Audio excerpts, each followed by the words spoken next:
My name is Tori, and this is my story. Let me tell you a little bit about Tori. She overcame all the odds. They said that she would not live. She did. They said she would not be able to live without life support, and she did. They said she would not walk. She did. And they said she would not be able to talk, and she does quietly. When we found out we were pregnant in December, we were so excited.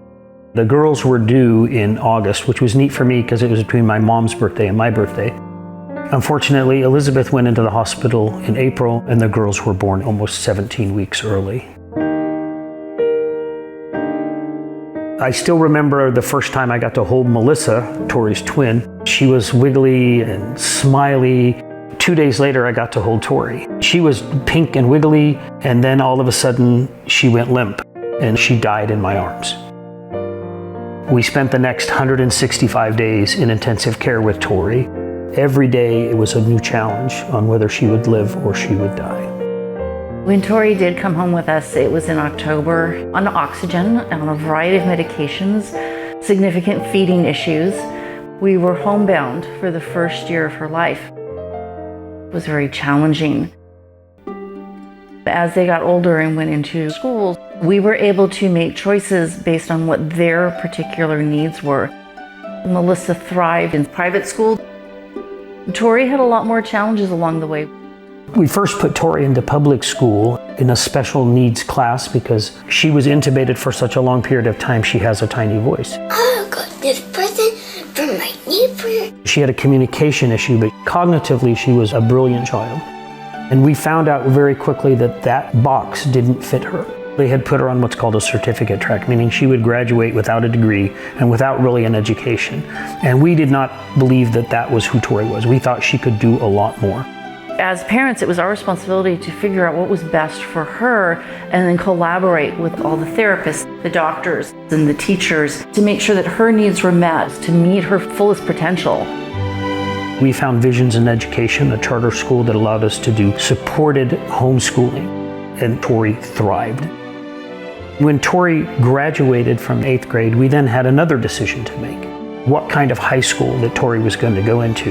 And again, the voice of the parents who knew her best, particularly her mom, we wanted a very rigorous academic challenge for Tori.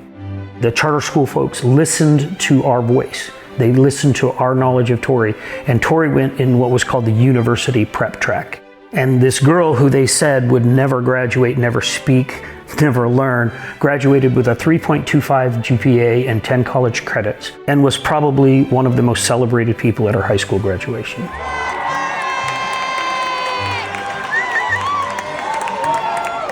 I've known Tori for a really long time. One of my first memories of her was in the Learning Center. And there was this big pile of books, probably 3 times her height. And that little girl was reading them, and she was in 1st grade. When she arrived to our catechism class, she sat in the front row, and I wasn't quite sure why she did that. But she has a tiny voice, and it struck me that Tori was self-aware enough that she needs us in the front row so that I could hear, but also so that her classmates could hear. I decided to work on my motivation and concentration. This is something that I have always struggled with, and most likely will have to work on for the rest of my life. It was never a question for me whether Tori would be able to be successful in moving on to college. She was meeting and succeeding every standard in high school. She had the same requirements as any other student. Special needs are also special people that have so much to give. They can look at things completely differently than other people. We would have discussions, and she would bring a different perspective and something unique to that discussion. She showed me how a great student is able to be a great student no matter how they are. Growing up, I've always thought that Tori is the toughest person I know. She's never been afraid to voice her own opinions and stand up for herself and other people. Tori was always advocating for charter schools, and she was going to the state capitol to meet legislators. We were up against AB 84 that would have cut funding by 30%. Tori meeting the key staffer who wrote the bill really made an impact and really saved our charter schools here in California. During the Active Outdoors camp, one of the boys could not connect with other kids, and she befriended him immediately. and he was stuck to her side throughout the entire camp. She was able to connect with someone else and make them feel seen. I can't count how many times that I've been going through something rough, and she's been the one to pick me up and push me to keep going. Everybody needs an opportunity to have choice. The number one voice of knowledge about any particular student is the voice that can come from home.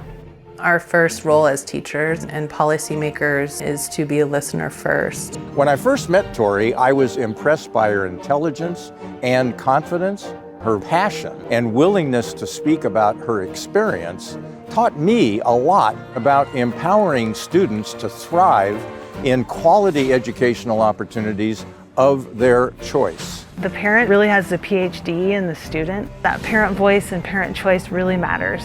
The ideal situation for students with special needs is a solid team. Parents, teachers, therapists, all work together in a supportive environment. There are always strengths and greatness that we can find in each student. One person can make a huge difference. Tori's story is the reason why we never give up on a single child. Everyone can change our world. I love you guys so much. I love you too.